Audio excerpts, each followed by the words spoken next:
Hello mga kachupos! Hello mga kachupos!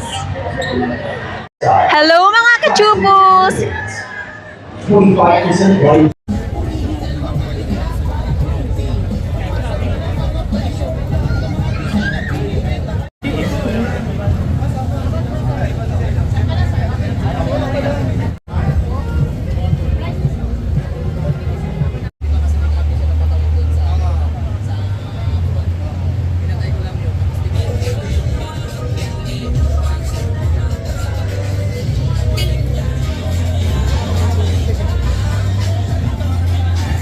Biyahe, pangarap o hanap buhay, pakulit ka ng tagumpay.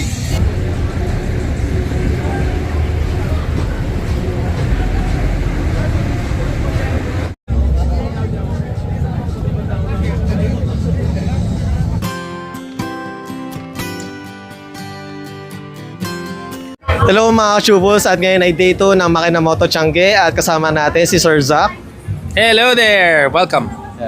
Sir, regarding pala sa event na to, sir, syempre marami sa ating mga viewers na hindi pa kayo kilala or hindi sila aware sa mga ganitong event. Ano pala yung event na to, sir?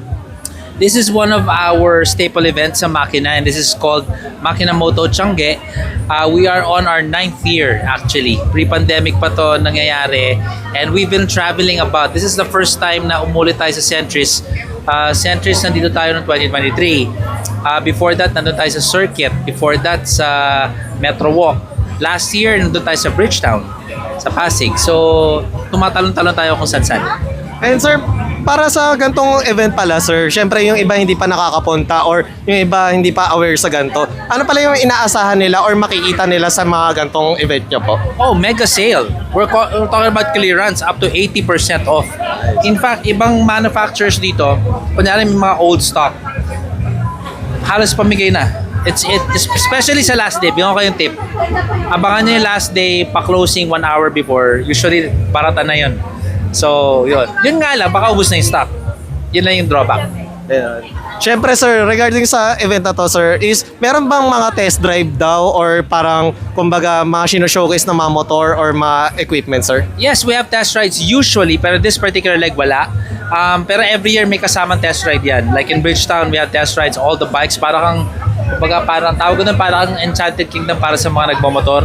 Ride ka lang ng ride, paikot-ikot. So, usually meron. This time though, instead of that, we showcase yung mga ICPS, particularly the circuit bike competition. And sir, regarding pala sa event, paano pala kayo napasok or parang nag-organize ng ganito, sir? I guess this should go back to my love for events.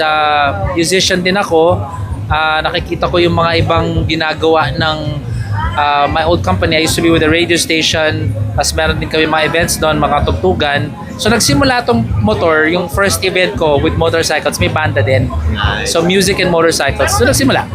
And syempre to, sir, dahil kayo ay sa mga motor, ano naman daw yung parang dream motorcycle nyo or gusto nyo ma-test drive or maangkin, parang collection, ganun, sir?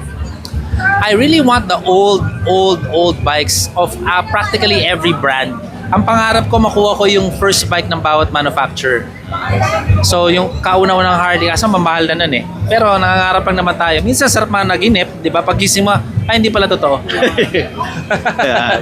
And sir, regarding pala sa mga upcoming events, ano pa yung upcoming events ng Makinamoto po? Makinamoto is hosting the biggest motorcycle event this April at the SMX Convention Center. 2 floors po tayo this year kasi 10th year anniversary natin. April 10, 11, 12. And sana makapunta po kayo. Saya nun. Lahat ng motorsiklo na 2026 na bago lalabas doon. Eh syempre sir, para sa mga social media, just in case na hindi pa sila aware or nakafollow, ano po yung mga social media nyo po, sir? Makina. Ayun na yung search nyo, sir. Once again, thank you, sir. Salamat! Thank you, sir.